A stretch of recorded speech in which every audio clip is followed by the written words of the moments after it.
Joust, Williams, 1982. This masterpiece manages to be gloriously violent and mercilessly brutal, without a hint of firepower. There's nothing else quite like it. It begins with an attempt at levity, in the form of the message, "Prepare to joust, buzzard bait," as if I'm the one who needs preparation.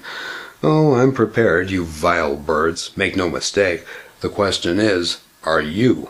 I must warn you that I'd be administering the mandatory course called How to Kick Ass at Joust in a Better World.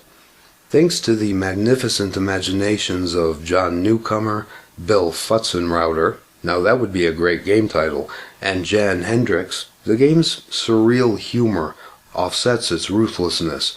You're in control of an ostrich with remarkable wing speed. Continually pushing flap sends your ostrich flying and bouncing around the screen at uncanny velocities. The stick your head in the ground button was left off the final cabinet, as it hadn't been very helpful. Lunar lander-style mechanics have evolved to require that you exploit gravity even as you fight it, since your only weapon against the enemy buzzards is collision from above.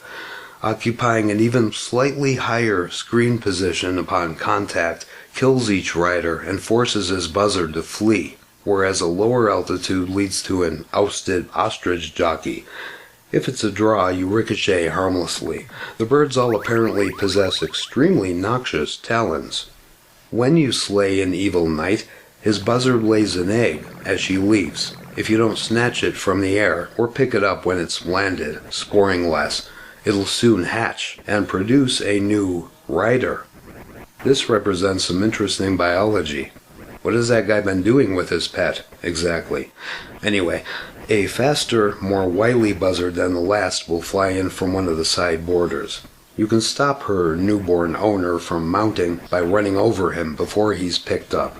A useful strategy is to pacify the buzzards before surprising them with death.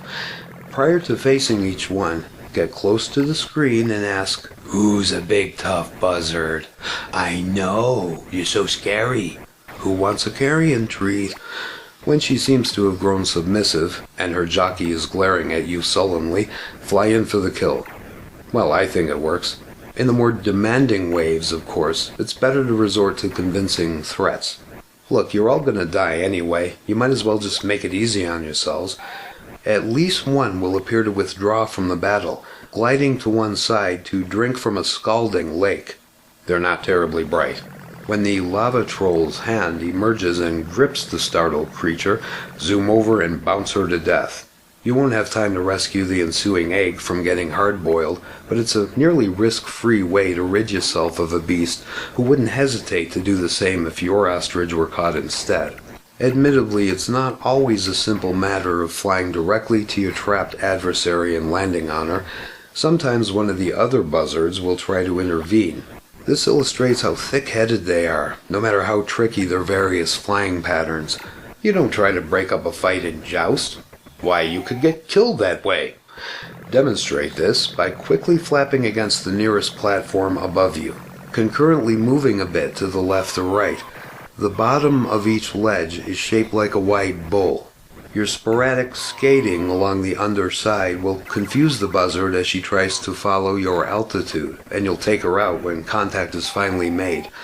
This works brilliantly beneath the lowest center ledge, and it yields much more success in attempting to bounce off the top border, especially when the enemies speed up in later waves.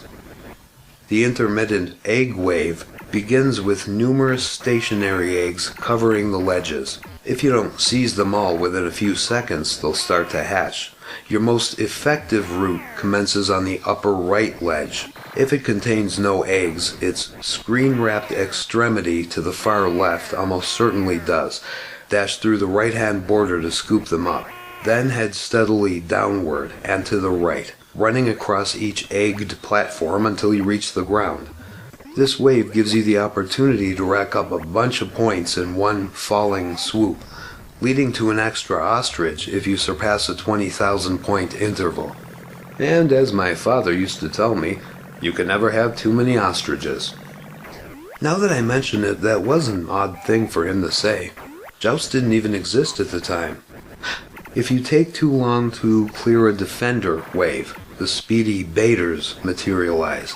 In Berserk, the invincible Evil Otto jumps for joy when he gets to play. Venture's equivalent is the Hall Monster who barges in on your chamber combat. Not to be outdone in the refusing to give the player a damn break category, Joust urges you to hurry up by sending in the pterodactyl. He's joined by another when yet more time has passed, or without delay in a higher wave. Let's challenge the screen message's claim, displayed before each pterodactyl wave, in which he appears right away, that he's unbeatable. Land on the centered, lower ledge before the wave properly starts.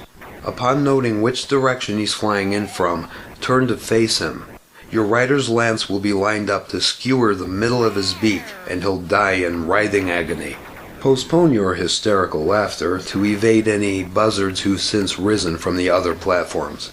Later, when that ledge isn't present, land instead on the left-hand lava beach, halting over the 6th score digit from the right.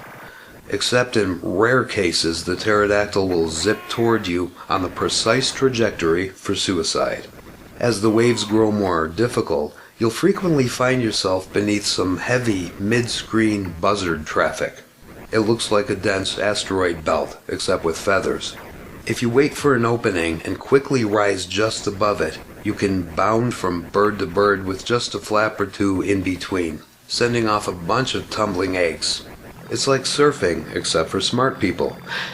Joust is an immensely original game that retains its viscerally gripping qualities over multiple plays and multiple decades, with an inventive use of physics that transcends the mere alignment of targets.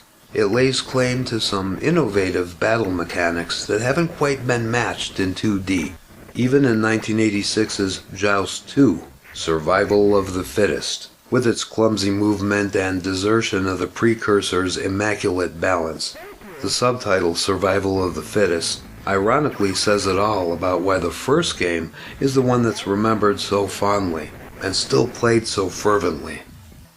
Alright, the next game, Lunar Rescue.